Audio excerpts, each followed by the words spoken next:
Hi and welcome to my LS2L77 conversion project.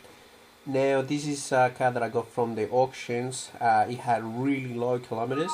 It's a 2012 SS Thunder, Series 2 obviously. Obviously you can see the heat on the back quarter panel is quite aggressive, so all the engine components are quite, they are pretty safe.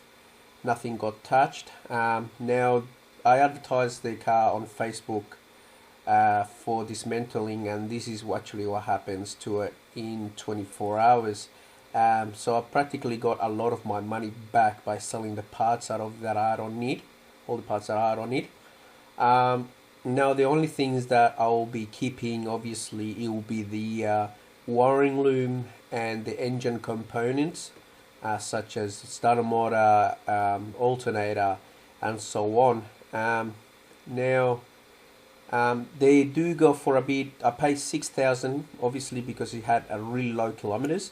I see them go as cheap as 3,500 for an L98, but it had a bit high kilometers for my liking. The engine is going to go into this Series 1 Patrol, which I call Benjamin.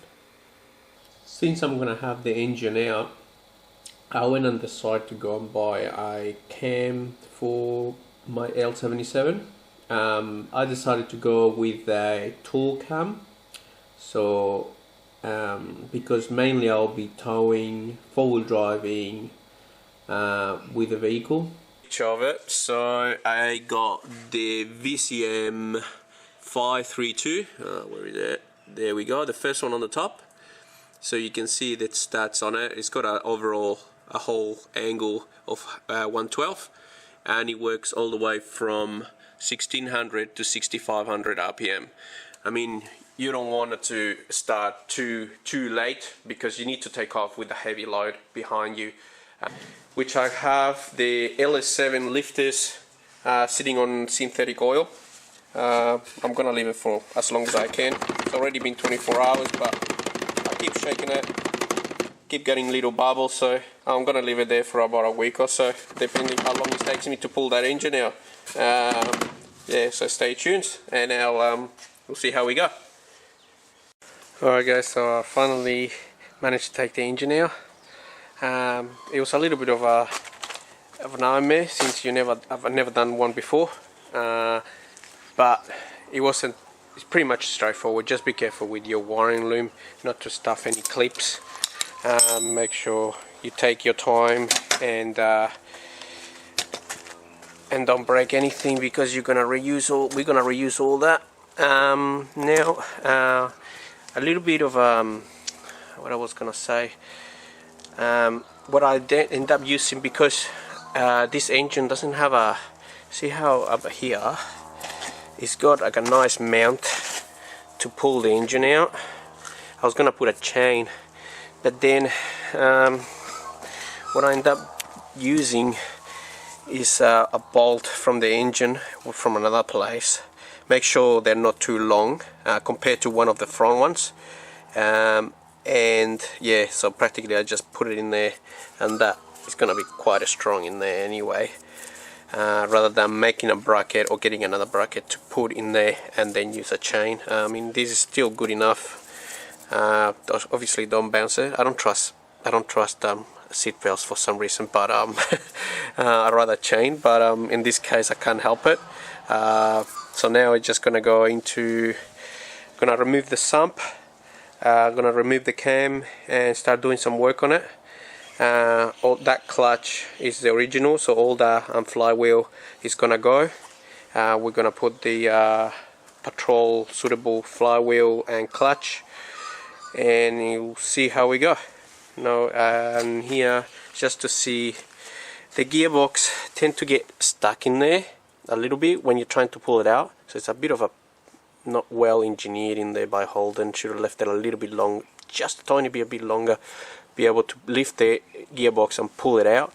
But other than that, I managed to get it out. Engine mounts out. I didn't pull the K-frame down, I couldn't be bothered. I pulled the steering rack out, just give me a little bit more clearance anyway to pull it out, even though I'm gonna take it out to resell it anyway, so might as well. And yeah, there was some don't forget the your wiring loom. I forgot about the air conditioning, so yeah, just make sure you pull them out, and your positive, which runs down the bottom on the sump as well. It's all hanging in there now. Yeah, so until I turn the camera back on.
Okay, so we finished installing the cam now.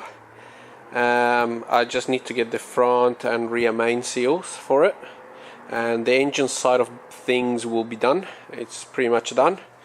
I do have to still put the balance on the and power steering, and then relocate the alternator. That's the old sump. Now it's got the sump to suit the patrol. There's the engine mounts. There's the other engine mount that needs to be welded into the Nissan Patrol. There's my bell housing, clutch. Sorry, there's stuff everywhere. There's my 3-inch exhaust system just lying there. Let me see if I can get through.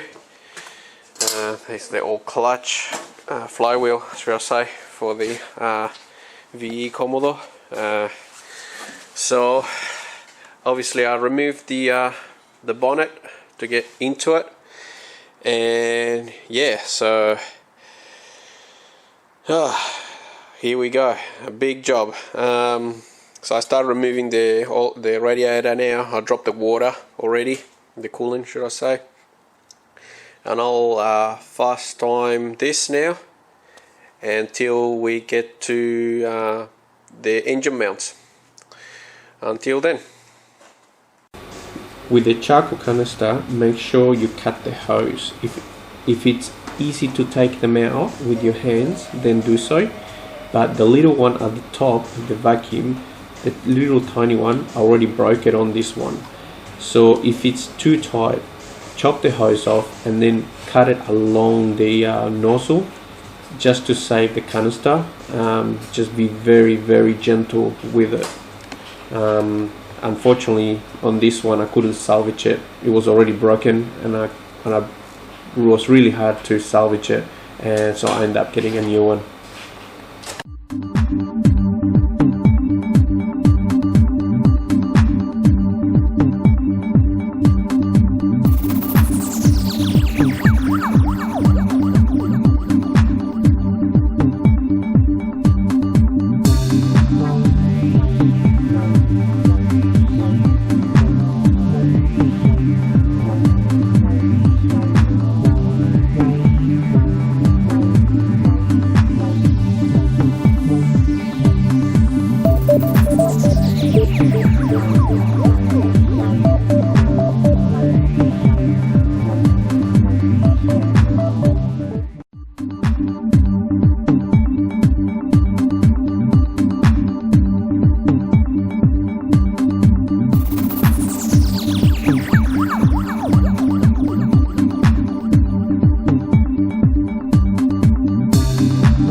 Alright guys, this is something I wanted to show you. When I replaced my clutch many moons ago, I like going through mud and get stuck.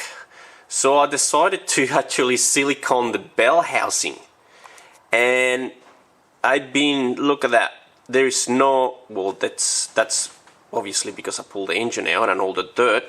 But there is not one single drop of mud inside. I also, in that section there, I siliconed the rubber boot as well and everything on it. So no water whatsoever could go in. Obviously, there you can see the starter motor. That's why I couldn't pull the starter motor, because it was full of silicone. All that silicone.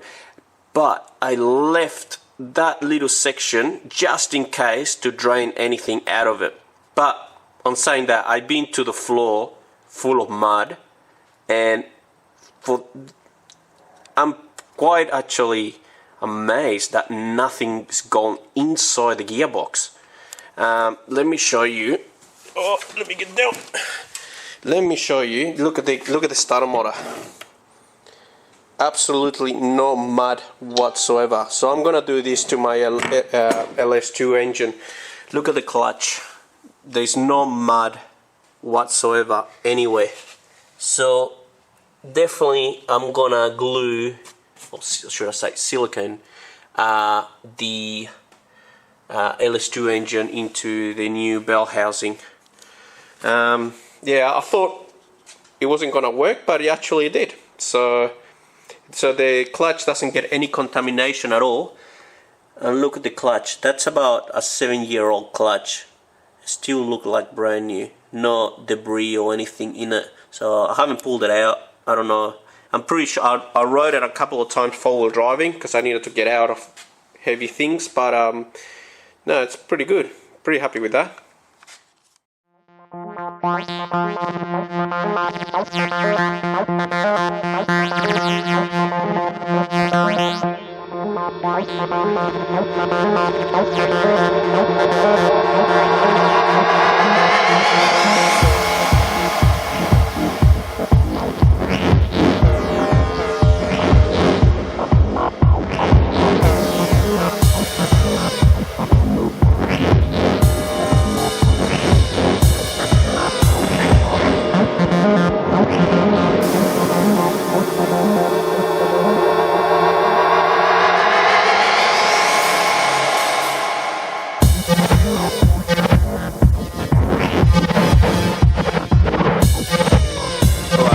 What we have to do, obviously I'm going to take this out, we have to completely remove the engine mount, 100%, nothing, leave it all smooth, cut it there, cut everything off there, same with the other one, cut there, cut the bottom section, the sides, remove them completely. Once you have them removed, put the engine back on. Obviously I haven't got nothing on just yet. Put the engine back on, drop it down with the engine mounts on the engine, and wherever they're gonna be sitting on each side, tack weld them, and then lift the engine up, and then where they are, then start. You're gonna have to remove the engine again, lift it up, and get in there and weld it nice and properly all around. Okay, alright guys, so I'm gonna show you how these engine mounts go. Now you're gonna get 7 bolts, and one of them is gonna be 5 mil shorter. They're gonna change the kit because apparently you can't fit one on the other side, but you actually can if you pull it out, put them in first and then screw them in. So if you get one shorter bolt, don't panic, just put it on and tighten it up. Now this is the passenger side, it goes facing that way, alrighty, and then this side it goes facing to the top. I don't know, it threw me out a little bit, but you know, you will think both of them to the bottom, but no, it goes that way. Now your engine mount, obviously you're gonna put them in this way. So you need to have everything bolt onto the engine, and then you're gonna drop the engine down, and you're gonna tack weld where they're gonna go, and then you lift, take, unbolt it, and take the engine out, and then do a properly nicely weld everywhere. Now you might ask, oh, which way do they go, the way or that way? That round section, it goes to the chassis.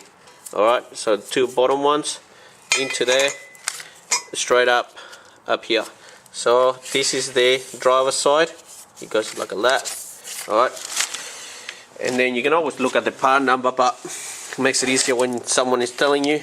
And this one, weird looking shorty one, is the passenger side, and once again, not that way, but that way, with that round thing to the chassis. Once again, tack it and bolt it on into there. Now this plate, this engine is camed, so this is not the original, but this is an L77. It's got an AMF, which that's the original down there. Now you got this adapter here that goes in there, and then that bit in there goes on top over here. Alright, and another thing that you need, see the bolt on the driver's side, that's for your temperature, water temperature, and you plug the patrol one in there, that goes in there. Alright, Alright, another thing that I forgot to mention before, your fuel line, you have to, because the patrol, this is looking forward, the patrol fuel lines, there's two in there with the return. So what you have to do is get the fuel line rail and turn it around, so then you get the fuel on this side. Alright, so I have switched the fuel rail around, so now I got the nozzle on the right side, driver side. Obviously in here you have this little thing here, so you can't put the bracket back on, but make sure you put the bolts back on so to hold this thing down. This one will go back on, not a problem, so I just put it back anyway. Alrighty, so yeah, the rear main seal is already replaced, the front one, it's all back together, and yeah, now to put the flywheel, clutch and whatnot. Now this is the best time to bend your fuel lines. Don't do the stupidity that I've done and put the bell housing without bending your fuel lines. Make sure you do them properly and put the bracket, the heat shield against it as well. Finish it all up, make sure it's all nice and tidy and that nothing is going to wrap with each other, and then put the bell housing on. That way it will give you more room to play with and move around. Alright guys, so I managed to put the plate on. The plate is made for a 3 liter, not a TB45. So there is threads in here. There's one next to the big hole. There's one there, and then the next one is that one.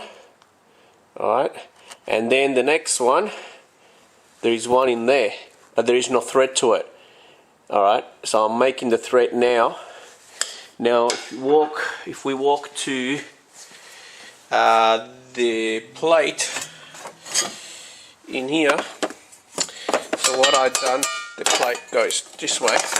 So what I have done, that's an original hole, and then I have to move that one that way and create a new one over here. So they're completely on the wrong position. When I created that one, this one moved a bit, so I just had to make it a bit bigger. Now the thread that this plate comes with, it comes with these screws, 3 of them. Alright. The thread is an M6 1.0. Okay, so just make a thread on that hole and it will go straight in. Alright, so I managed to get all my piping, all my brake lines and fuel line the right way I want them to be. So I'm a bit paranoid of things rubbing and, you know, going all funny. So I used one of them to separate them. So down there's another one just down there, comes here. Just this one is a little bit, but that's just the vacuum, even though that's a fuel line. So but I think it's gonna be fine. And then, sorry, it's a bit hard. And then the plate goes like I showed you before. Where's the hole? There and there and there. That's the one that I tap because it's just a normal hole, but you can make threads on them. What I did with the brake lines, the easiest way is just to push it all in while you got the plate on. So put the plate on, squash them all in, and then pull the coils up and clip it from here. And obviously you gotta give it a bit more. See, I'm not touching there, and I'm not touching there, so I got heaps over here, more than I used to be, and clipped it on there. And I pushed the coil up, and I made sure I put a tool in there, a screwdriver, and wedge them out. Make sure nothing is rubbing, absolutely nothing. There's my brake lines, especially my brake lines. I prefer my car to catch on fire than my brake lines breaking. So there, they go through here, no worries. It was the hardest bit was probably to bend that section here. Where my finger is, there, because you gotta be careful not to break the bit in there. So I put pliers in there, and then I start bending all the way from back here, so you don't get a L shape in here. But yeah, so I'm gonna put the plate now, and then I'm gonna film from the other side. See how all these little clips preventing from things rubbing with each other. The plate is gonna push that plastic through. I'll show you in a minute. Alright, so this is my final product. So what I have done, this little fella, the brake line keep popping out, so I put a cable tight, a big one, right around everything. So there's no way nothing is gonna come out. They're all stuck in there, nothing moves. Then that one is kind of almost touching in there, but if you go behind here, I'm not sure if we can see it from this angle. Have a look, there is. So I got that in there, which is holding away from the plate, so it's not touching the plate, it's actually rubber, plastic. And obviously I replaced all the little screws. It's nice and tight. Also what I did, I didn't want to cut this, couldn't be bothered, so I'll just massage the firewall a tiny little bit, so that will fit nicely, because I know the chassis and the cabin, it moves up and down a bit. I think that's what those springs are for. So if we go in the other side, and also yeah, I got the original plug in there as well, and then they can go anywhere they want. Alright, and then if we go underneath here, so if we go in here, you can see, where are we? That one, this one is so doesn't rub anything. It's not rubbing, but I'll just put it in there. That's the fuel line, brake line, just so it doesn't rub. And the worst one of them all is the one that I was showing you about before there. So this is the two fuel lines, and it's just stopping from rubbing against the plastic there. Every service I'll check this and make sure nothing is rubbing, but other than that, it looks to be okay. All now I have to do is just put this plate back on to cover all that, and we're all done. Thank God for that. Alright, on this one I had to scratch my head a little bit. On the original clutch fluid, this is the original TB45. So when you pull it out, you can leave that behind, okay? If I look at the new one and this one, if I compare them, this one is a bit longer and this one is a bit shorter, you see? But if you look at them inside, that is actually longer and that's shorter. So all you have to do is just leave that plate on. I put a little bit of silicone around it because I don't want any water to go in. I found out that the original, it leaked a tiny bit inside, so I silicone that as well, and I will silicone this as well into there, and then put the original bolts back into it. Then you put the hose, it runs the hose into your belt here. It's a good thing that you remove all this rubbish, so then you can hose it off instead of getting soaked in there. So I removed all the insulation or noise barrier. There's still some in there, but I'll remove all that as well. Alright, so obviously patrols get full of water inside the cabin most of the time, so you don't want water on this. So what we're gonna do is we're gonna silicone all around here, practically cacked it on silicone, just in case. I mean, I don't want my cabin full of water, but if this gets wet, then yeah, you're in big trouble. Alright.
We're about to insert the engine. So Mac adapters forgot to give me some bolts, and but I end up using the ones from the VE. They're pretty good.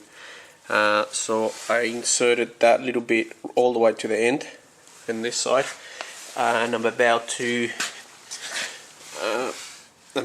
do this one as well, all the way to the end. And then we'll tie the bottom engine mount, and then we'll slide it into the engine bay. Now I haven't put anything at the back here, so it'll make life way easier to insert and then take it out, tack weld it and then take it out again. We'll see how we go.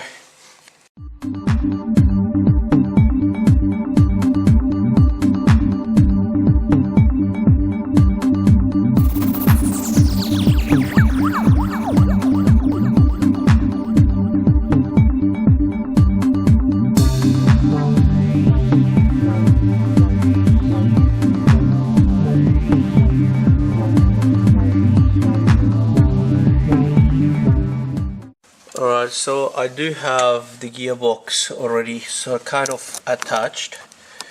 I haven't put the plate, the gearbox, the spacer thing in there. But what I realized in here, the instructions don't even tell you that you have to remove that also. I think we might be able to get away with the bracket for the breather, the diff breather. That one was for the canister. I think it was for that, or maybe it was for nothing.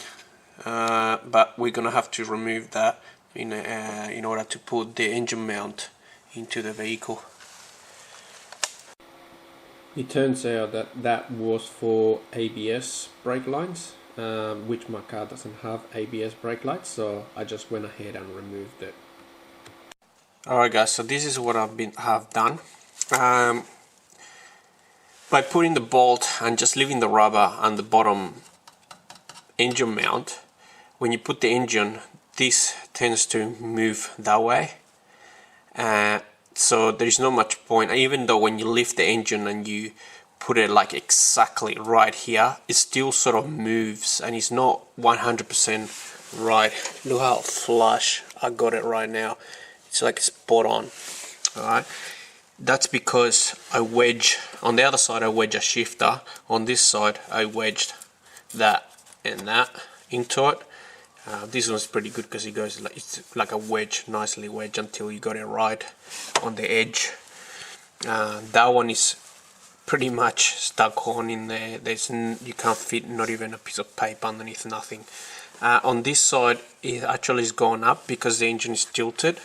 And I tried pushing it down, but it's just too hard to hold something in here and keep it right. So what I did, I tack welded only the back, a really good nice one, big one.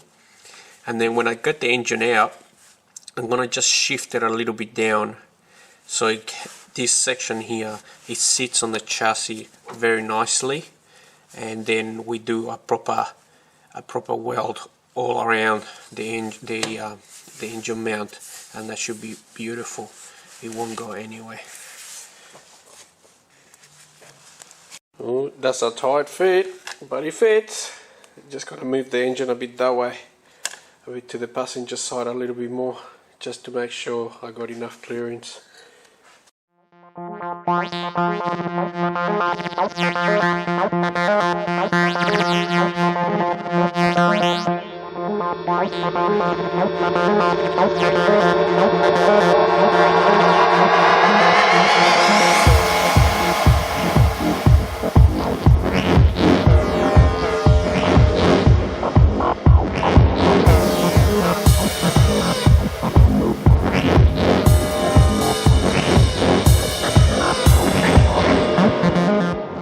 Alright guys, so my theory worked.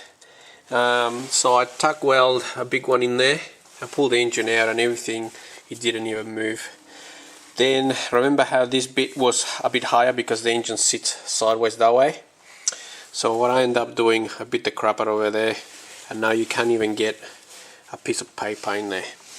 All this, so I'm not sure if you can see, everything is like beautifully against everything, every single bit how it's supposed to, and they are actually on the right spot where the engine is supposed to go.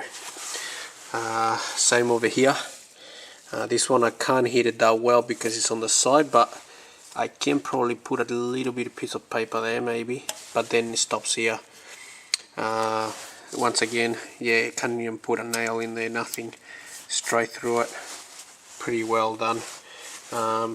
In here it's all right up against there, obviously, because that was the first spot. Big weld in there, make sure it doesn't come out when you pull the engine out, so it's got to be decent size of weld in there. make sure it doesn't move around anywhere. So obviously it's gonna move up and down a little bit, but yeah, just make sure.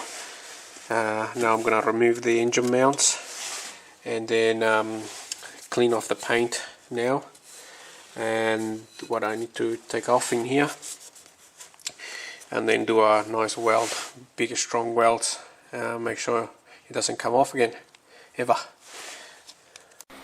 Just for the record, I'm not a professional welder, but I went to the first place that I went, they wanted me to remove the engine mounts and re-weld them, MIG weld them. I went to another engineer and they said that my TIG weld was pretty good and he will pass my engine mounts. It's good to get a second opinion, that's all.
Alright guys, I didn't film this, but it's pretty straightforward. So practically, where's my finger? So practically that is from Marks adapters. That's your patrol oil pressure switch, and that's your VE one. So before I put everything together, I put that one and that one first together. So I put that one on a vise and tied that one up. So then I put Teflon tape on that one and screw it up all the way. If you do go all the way down, well, on this, on my one anyway, they're all different, but on my one, if I go all the way down to the floor, that section there is actually pointing to the engine, so I had to back it up a bit and I make sure I put enough Teflon tape so that nothing leaks. Same here, I put Teflon tape and then nothing leaks. So I put those two together, put that one down, and then last one, that one. Okay. Sorry guys, I jumped the gun and I didn't turn the camera on while I was actually putting this together. So practically this is the fuel regulator. So practically you got the fuel pump comes in through here, and there's your return. It's a new hose, so I'll replace my current one. And then you got outlet into your engine. It's a straight, it turns around, and then it's got a curb bit for your LS engine. After you turn around the fuel rail 180 degrees, don't block that, leave it as it is unless you got a supercharge or something. And then you just practically, you got two holes in there, one at the bottom, and it goes right there.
It's an 8mm.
Alright guys, so a little bit of an update now of what I have done so far. So I got the bracket from Facebook because I didn't need everything, I don't think. So there's the bracket. So you got a big spacer there, a bigger spacer there, the little spacer there, and then your alternator is going to go here. As you saw before, here's the final.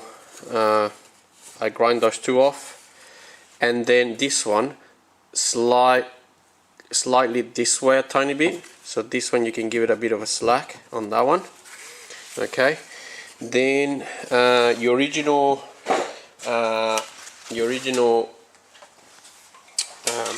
alternator bracket, it's this one here. All right, that one and that one. So there's another two spaces that it came with the alternator bracket, and the other spacer goes at the bottom one in there. Alright, now I just finished the power steering lines. My fingers are killing me.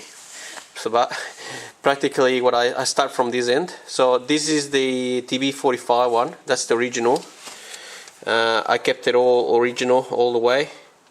It goes through there, in there, and then into your cooler, and then it comes back, and so on. And the only thing I think I did bend a tiny bit, it was here, the one that it goes to the bottom, the low pressure one. I'll show you later how it comes out.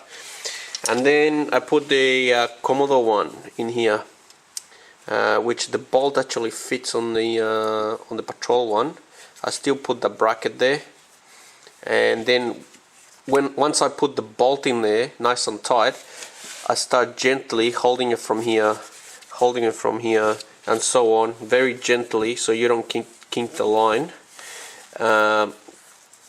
Just that's pretty firm, pretty thick line. It just goes down there. This is obviously flexible, so you don't have to worry about that. Then down here, that's not touching, so it's good. There's the bracket right at the end. Let's see if I can move that. Right at the end, you can grab it with the original Patrol bracket, and then this is the hard bit. This took me about half an hour, I'm guessing, I'm not sure. So what I did from here, that's the original, and then I start bending this big one. It goes all around underneath where the alternator used to be. Let Let's see if I can get in there. So see, that's where the alternator used to be, so it goes under there, and there's enough clearance for the engine when it revs. Like, I can move freely there. It should be okay when the engine revs, but you don't know until you turn it on and rev it hard. And there's the other line that I bent as well a tiny bit, the patrol one comes out of there. So this is still the original. I'm not sure when I'm gonna put this just yet. And then yeah, that's about it. So you can use the original V Commodore one for the power steering. Don't need to go and spend some money, save up. Alright, cheers. Alright guys, so this is the mess that I have in here. Alright, this is the original TB45 fuel sender, which when it got converted into gas, they extended the cables and did what funny things with the wiring. Anyway, so that they took that out and put it into my long range sub tank. Okay, I'm gonna leave that as it is, not gonna touch anything. That will feed my main tank. For my main tank, I bought a brand new fuel sender. I got a Walbro 255 here, enough to fit the V8. Now I'm not sure which way, like if I put this little rubber like as same as that, I don't know if we can see it, same as that, see there, alright, and we put, so that fits like that, and then we can fit that on top, fits nicely, okay. And then once we put it into here, what the problem I'm having is that it's sitting like that, 180 degree out. Alright, so I'm gonna have to fix that in a minute. I'll come back on and see. I'll show you the final decision that I made. I either cut that off and turn this 180. Okay, but see how it's sitting that way. I think the Walbro comes with a little adapter to turn it around, or I will chop that and put it nicely sitting there, and put the hose from there to there, sort of like an S shape, and then plug the cable into that. That's another option. We'll see how we go. Now you gotta get yourself probably some submergible fuel line hose, and don't use a normal fuel line. This is only about 20 bucks from your local store. So yeah, you get one of them, cut it and join it, put clamps to, if you want to double secure, you can put clamps on the fuel pump as well. But yeah, anyway, we'll see how we go. Look guys, this is the original. I just realized something. Can you see the difference? See the feeder line? Look how much apart is from the return. Look, this one, they're both original, they're both exactly the same, but for some reason the revision, this one is closer this way.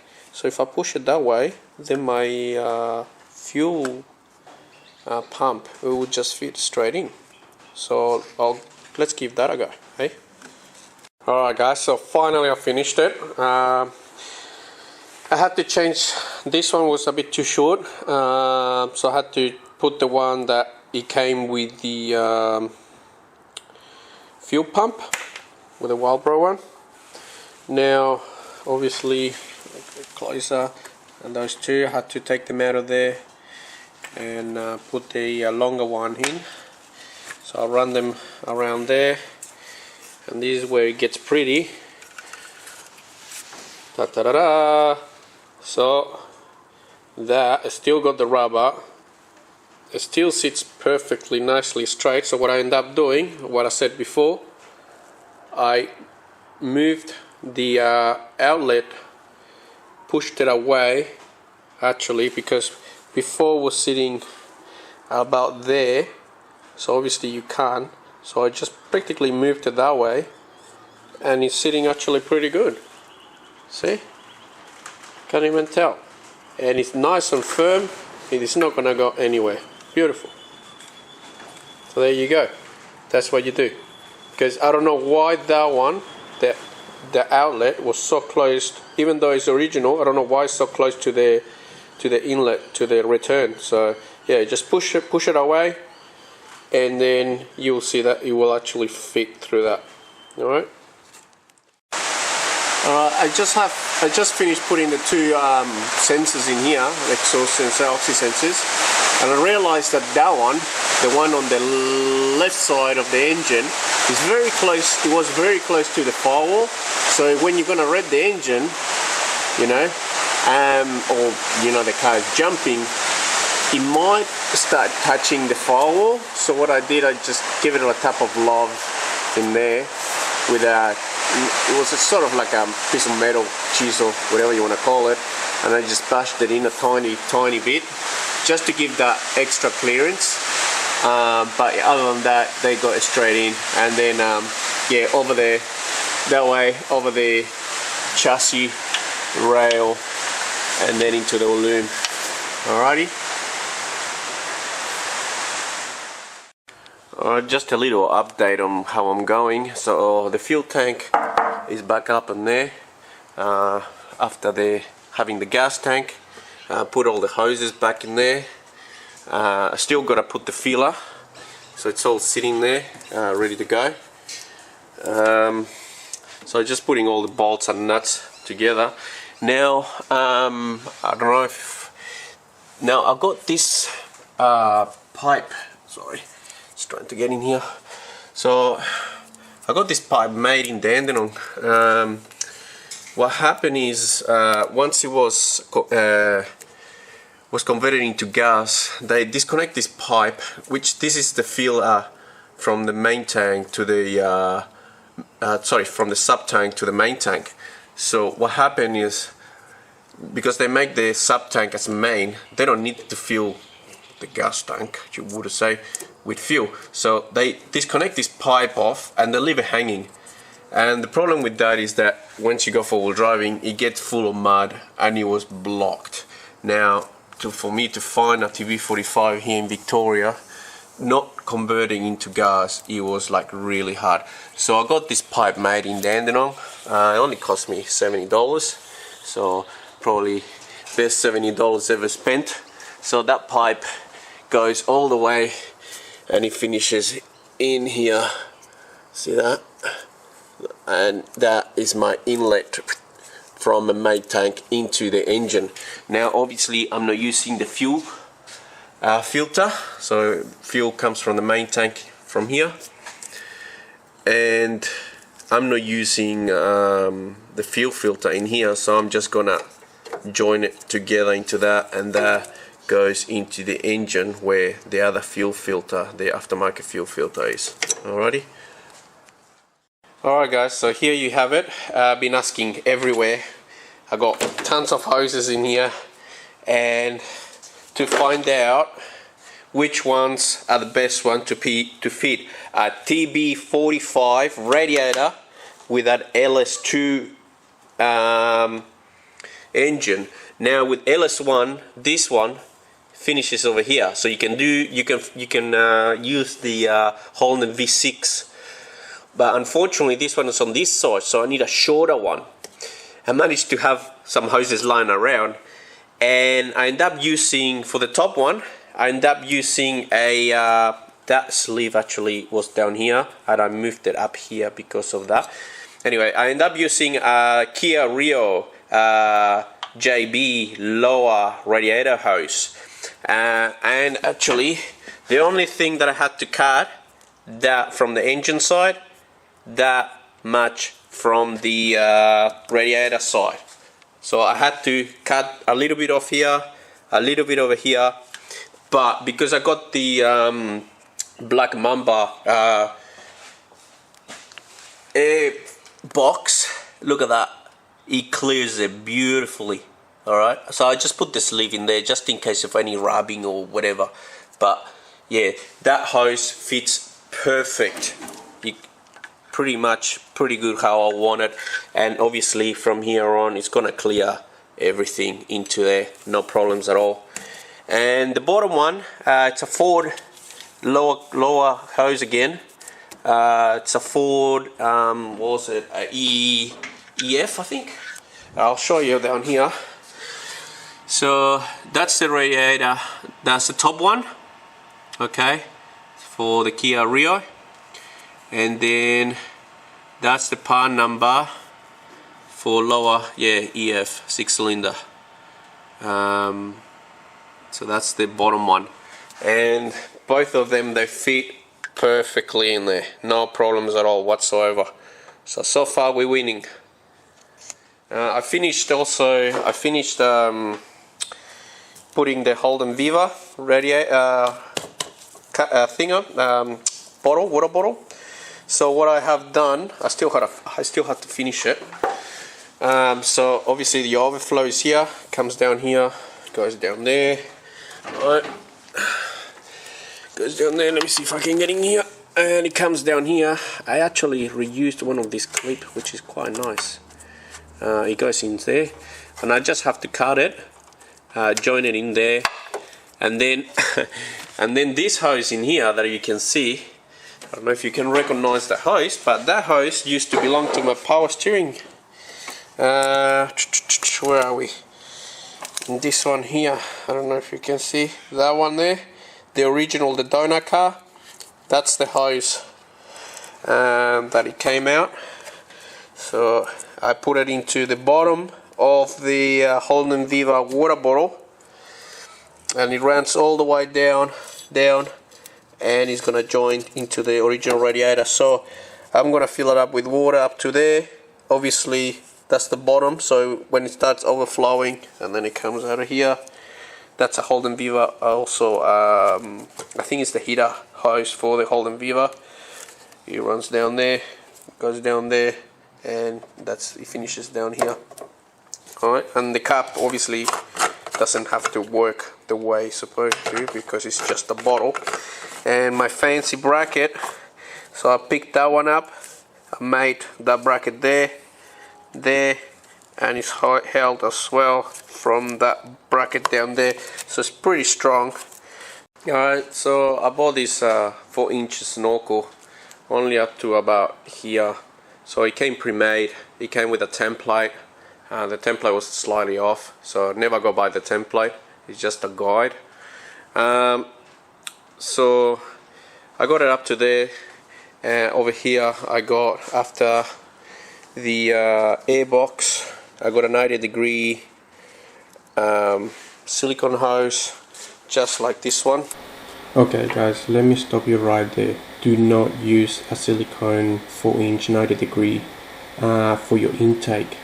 What happens is when you put first gear, put your foot down, press the clutch in, put second, foot down, what it does, it creates a vacuum and it sucks the rubber and your car completely stops.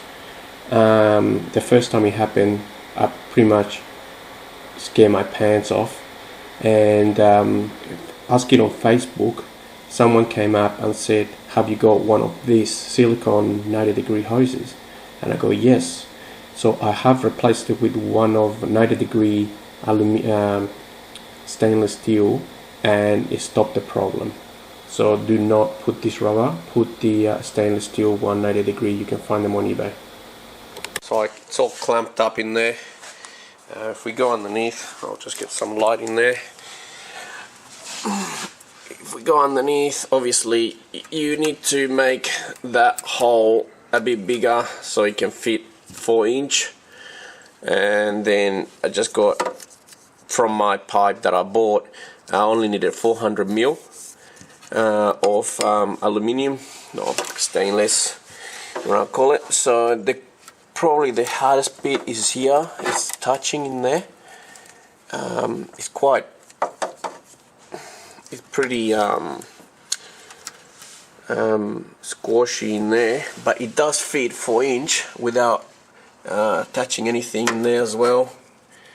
Pretty tight, and that's my actually 4-inch snorkel, this one. And just put a bit of rubber there, you know, silicone hose in there. Just cut it to size and just put those two in there, and she's not going anywhere, she's fine where she is.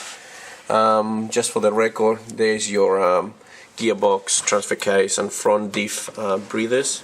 Recommend extending them out of there a bit higher. I didn't want to put them on the snorkel. Some people do, but yeah, I decided not to. And yeah, and there's the rest of the snorkel going down up that way. Alrighty. Okay, with the dipstick, what we have to do is chop a little bit off it, because that corner here, it actually touches the structures a little bit, and you can't put the bolt perfectly into the hole.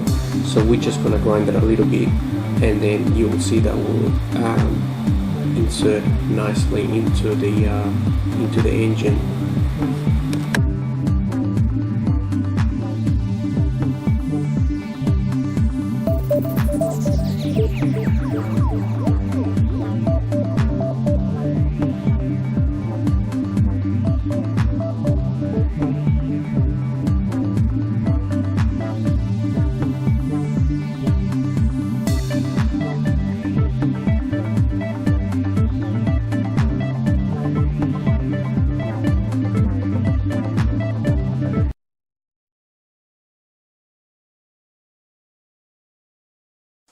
Alright guys, sorry I've been lazy with the recording. I had a few issues. I didn't know where vacuum hoses go and some of the wires, so I figured all of them out now.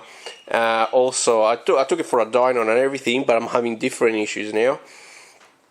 So just to fill up what I've been doing so far, so I end up putting the wiring loom. So the wiring, once you get the wiring loom, everything goes pretty much straightforward. Your cables down there, some cables down here, and into your gearbox through here. Obviously, just make sure you. Before I forget, another thing that I saw. You can't see it now, but I'll show you later on. There is a brake line in here, really close to the exhaust, which I decided to insulate a bit. I'll show you later on. Anyway, so once you get your wiring loom, put a wire all the way into your alternator. We'll go down there in a minute.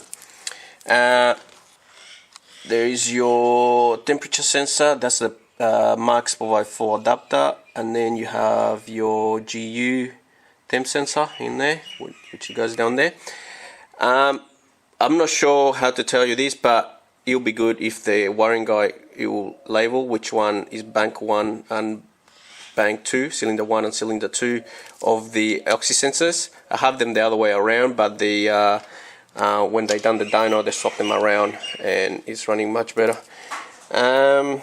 Now, how's vacuum goes, there's one inside there. So this actually got cammed, and the cam, it came on a kit and it came with a hole in there, a vacuum.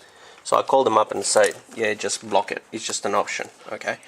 Now this one over here, now we have another one, this one, where is it? There's one, this one over here, in there. So that goes after the airflow meter, before the throttle body, into there. Okay. Then what else we got? We have this one, this little box here. That's for your canister, which goes all the way. Is this one here? That one. And we got another one. So we got two. One over here. Oops, sorry. One over here. That one, which is the bottom one, which is that one. This one, and it goes back into the throttle body. Let me see if I can get up there. Oh dear. So in there you go. Alright. So that one is the throttle body one. It goes through here. So that you just leave it standard. Okay. Then you have this one over here, which is the top one. And the top one goes, so I got another one as well. That one I just left it as well as original. That bottom one goes into the back of the rocker cover. that one in there. Alrighty, and then I got this hose, which is the top one. That one goes to the canister. It goes through here, through here, through here, through here, through here, through here, through there, and it finishes right there at the bottom of the circle thing in there. Then that one there, the bottom one goes to your fuel tank, and this one goes into your manifold again. I just done a lot of T sections for the manifold. Then you can see there. So practically I just cut off the original and tried to make them as neat as possible for engineering. Make sure no rubbers are touching and whatnot, but you get the idea. Before your installation, I want you to let me get under here.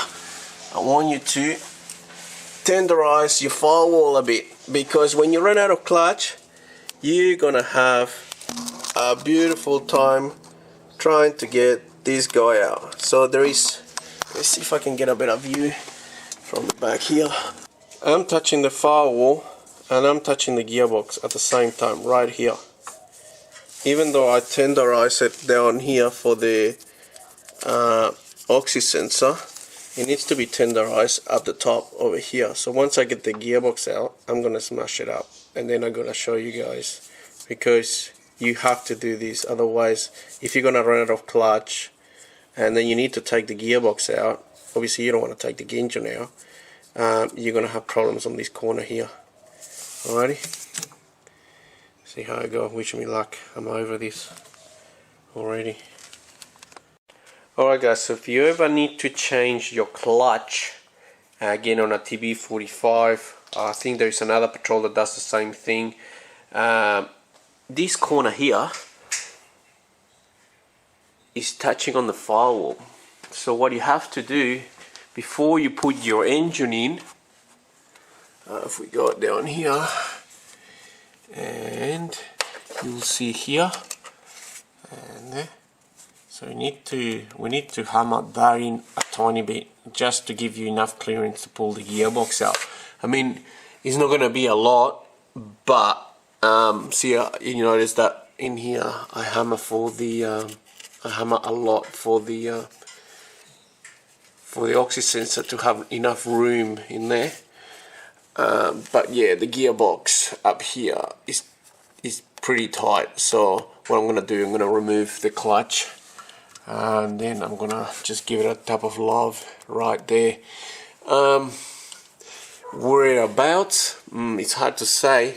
I mean, you got that corner there, it'll be probably about 5 centimeters, 50 mil from there to there, I'm guessing. But yeah, once you put you do the dummy setup first, have a look where it's sitting and just mark it, and then when you take the engine out, just give it a tap of love right there. So next time you have to change a clutch, at least you'll have that clearance in here. You'll thank me later for it.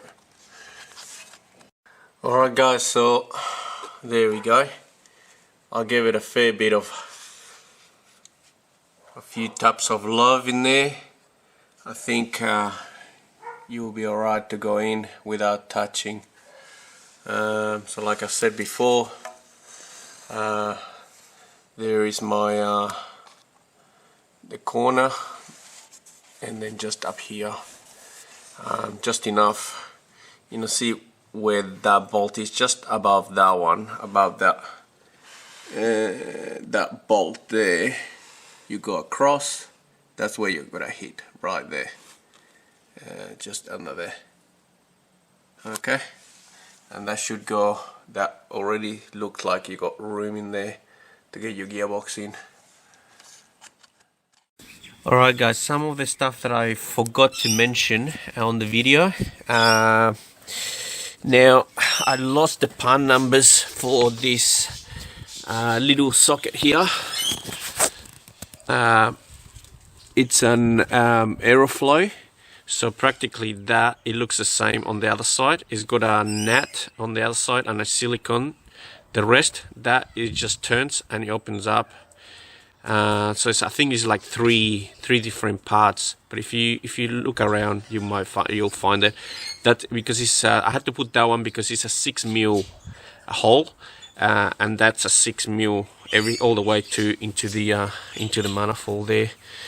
Okay. Other thing that I forgot to mention, at the back there is a little nozzle. That's for your brake booster. It connects into your brake booster. Okay. What else I got? Belt. I used 2030. Some people are using a 2020. I haven't had any issues with a 2030. I do recommend you get another one if you do forward driving. Just keep it as a spare. What else? What did I do on the power steering bracket? So what I end up doing,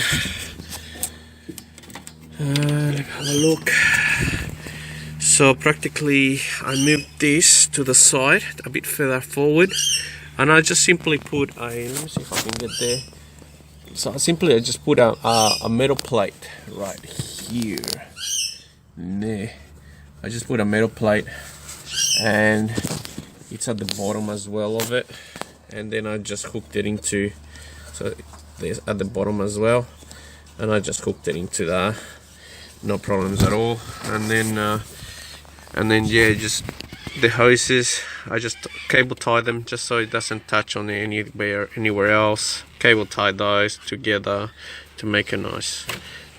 And obviously I put a proper plug this time in there, as well as the on top of here,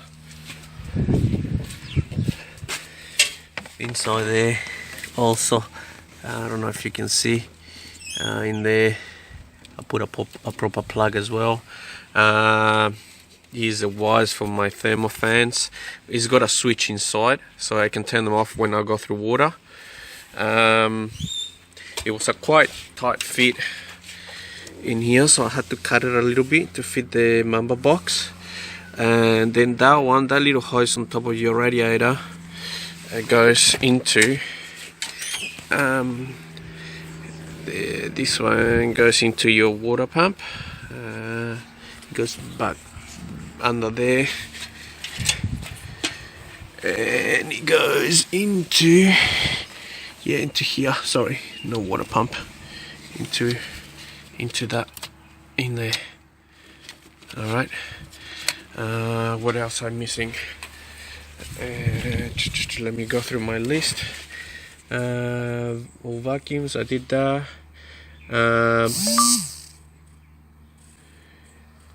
So the only wiring loom that you need to take out, it's that one in here, which the ECU is actually inside the car. You will see if you follow it. Take everything, I think it goes down the gearbox. On an auto, you gotta take some plugs out of here. On a TB45, because I'm doing a TB45, you gotta unplug them in here, and there will be your gearbox ones. But on this one, it just follows up, and you take the gearbox ones out and whatnot, and you give all that to your loom guy. The brake line that I didn't show you before, you can probably, let me see if I can, there. So I had to shield that brake line. I saw that it was a bit close to the exhaust, so I just put a bit of a shield in there.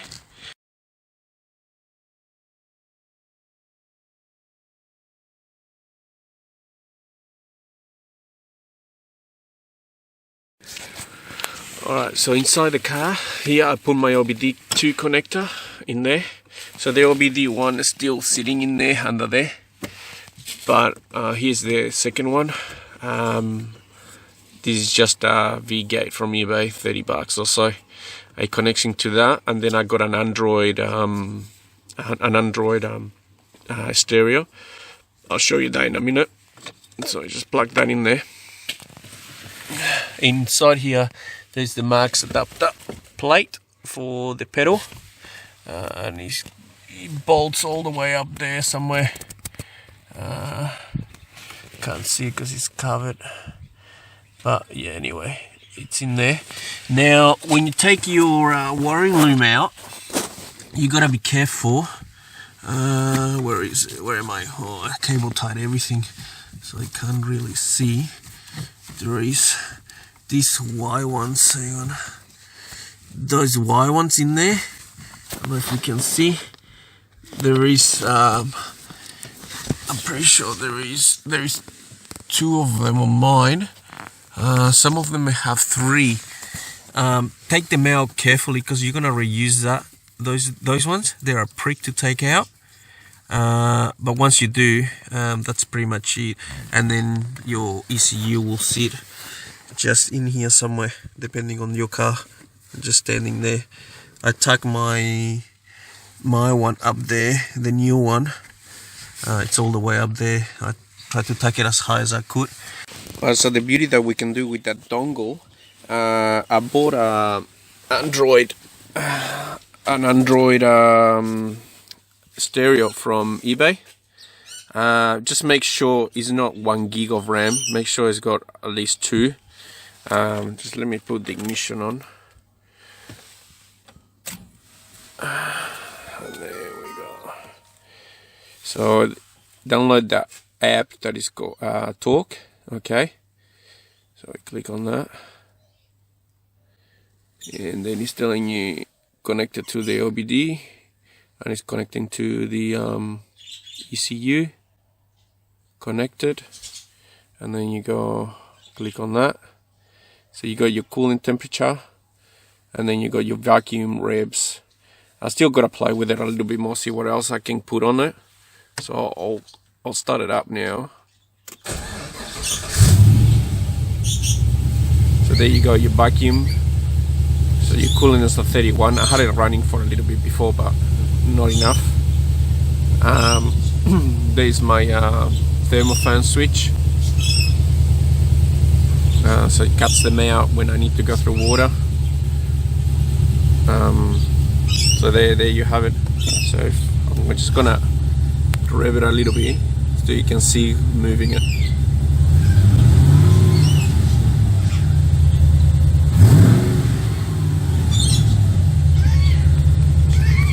So there you have it. She's ready for engineering.